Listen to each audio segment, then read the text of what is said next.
Welcome to George H. Smith's Excursions into Libertarian Thought, a production of libertarianism.org and the Cato Institute. Narrated by Daniel Hyland.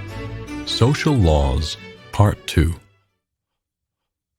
It was with some reluctance that I began this series on the nature of social laws, as found in economics and other human sciences, given the complexity of the topic.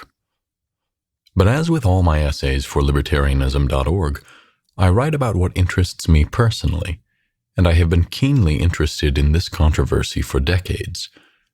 Moreover, since I plan eventually to discuss the social theories of Mises, Hayek, Spencer, and other classical liberal philosophers, I feel it is useful to lay some historical and theoretical groundwork for those future explorations.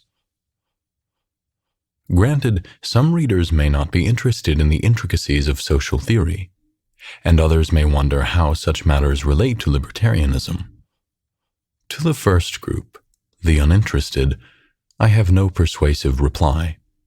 I would merely point out that a clear understanding of what we mean when we speak of the laws of economics, etc., will enable us to think more clearly about such topics, and that clear thinking is always a good thing. To the second group, I would point out that a relationship does indeed exist between libertarianism and social theory, including social theory that extends beyond the boundaries of conventional economics into the broader field of sociology. Ludwig von Mises, for example, argued that no clear line of demarcation separates economics from social theory generally, and that his theory of praxeology, the science of human action, provides a foundation for all the social sciences. Although I disagree with some features of the Misesian approach, I think his basic point is sound. In my last essay, I briefly discussed methodological monism and identified that approach with a school of thought called positivism. This label derives from Auguste Comte's claim that only positive knowledge qualifies as authentic science. And though self-styled positivists in the 19th century typically viewed Comte as their forefather, the term positivism was soon embraced by a broader range of thinkers. Generally speaking, positivists have looked to the physical or natural sciences, especially physics, for their version of a methodology that should be applied universally to other cognitive disciplines, including the social sciences, history, and philosophy. In this view, the natural sciences owe their spectacular progress to their reliance on empirical verification, having repudiated a priori speculation and appeals to unobservable metaphysical essences. If the human sciences have failed to keep pace with the natural sciences, this is principally because the former have not fully adopted the strict empirical methodology of the latter. Empiricism, by which I mean the classical empiricism of the 17th and 18th centuries, is sometimes portrayed as a forerunner to modern positivism. But this is a misleading characterization. Positivism may be viewed either as an improvement of classical empiricism or as a degeneration, depending on our theoretical proclivities. Defenders of positivism might claim that classical empiricism was a latent form of positivism which, having shed its undesirable features in the 19th century, eventually blossomed into an approach that was truly scientific.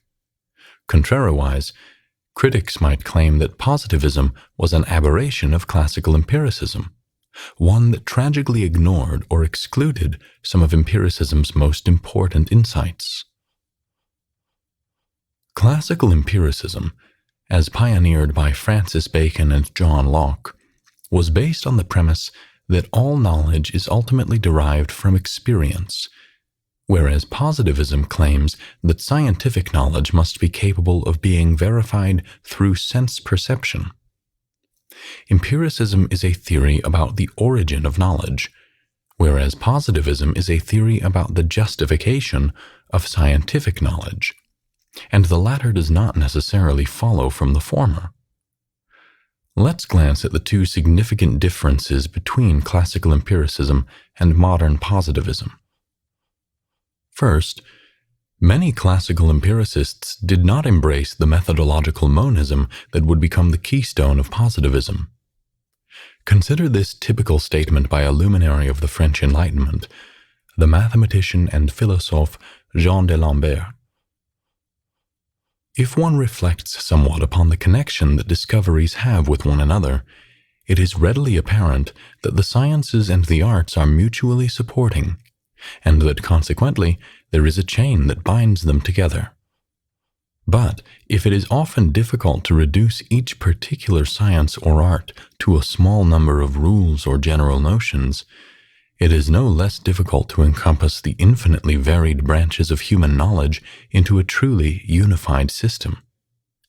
Preliminary Discourse to the Encyclopedia of Diderot, 1751, translated Richard N. Schwab, Bobbs Merrill, 1963, page 5. The unification of the sciences, as envisioned by many Enlightenment philosophers, was to be achieved through an understanding of epistemology. All knowledge, whatever its source and method of verification may be, is human knowledge. Thus, only if we understand how our ideas originate and how they are formed can we discern what the sciences have in common and how they are related. Again, quoting d'Alembert, "The first step which lies before us in our endeavor is to examine, if we may be permitted to use this term, the genealogy and the filiation of ideas of the parts of our knowledge, the causes that brought the various branches of our knowledge into being, and the characteristics that distinguish them. In short, we must go back to the origin and generation of our ideas." Preliminary Discourse, page 5. When 17th and 18th century empiricists defended a universal method, one that enabled them to place every field of inquiry within the same system of knowledge, they were usually thinking of epistemology, not the scientific method per se. They were thinking of a common philosophical foundation on which all the sciences could be based. This approach differs considerably from the methodological monism that we find in modern positivism. Ever since Descartes presented the clear and distinct ideas of mathematics as the criterion of certain knowledge, various philosophers and scientists have vied over which science should serve as the exemplar for the rest. The model of geometry, which dominated 17th century rationalism, gave way, more or less, to the model of Newtonian physics, which dominated 18th century empiricism. But, as we shall see, the adoption of the Newtonian method did not necessarily lead 18th century empiricists into a crude form of positivism, as has sometimes been the case with those modern philosophers who have upheld physics as the exemplar of the scientific method. Many early empiricists understood a crucial point that many modern positivists do not, namely, that the method of a particular science will yield general insights and will be applicable to other sciences only when that method has been related to and explained in terms of a more fundamental theory of knowledge. The Newtonian method was widely admired, not merely because it had produced spectacular results in celestial mechanics and optics, but also because it seemed to illustrate and expand upon the empiricist theory of knowledge, especially as defended by John Locke. The classical empiricists did not extract their method from Newtonian physics and then apply it wholesale and without alteration to the human sciences.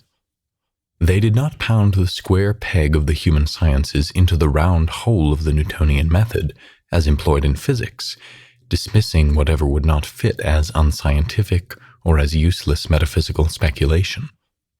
Instead, they examined the broader epistemological implications of the Newtonian method and then adapted it to the specific nature and cognitive needs of the human sciences. Contrary to modern positivism, the classical empiricists did not transfer a successful method from one science, physics, directly to the other sciences. Rather, They took an all-important detour through epistemology, moving from physics down to the foundation of all knowledge, and then back up again to the human sciences. Physics was for them one example, not a universal exemplar, of correct methodology. Just as Newton had succeeded by adapting the principles of empiricism to fit his particular needs, so others could adapt the same epistemological principles to fulfill the cognitive needs of their respective sciences. Secondly, Lockean empiricists, while insisting that all knowledge is rooted in experience, did not confine experience to our perceptual contact with the external world. On the contrary, Locke divided experience into two categories, sensation and reflection, and he regarded these as equally important wellsprings of knowledge. Sensation, which is generated by the interaction between our physical senses and the external world, is the source of our knowledge about concrete objects and attributes. Reflection, in contrast, consists of directing our attention inward, within our own minds and bodies, in an effort to isolate and identify our inner processes, feelings, and states of mind, both cognitive and psychological. There is within classical empiricism no methodological prejudice that favors external perception over internal reflection, as if the former were somehow a more reliable process than the latter. But this is a prejudice that runs deep within positivism. It exists to some degree in each of its forms, as a presumption at least, if not as an explicit rule.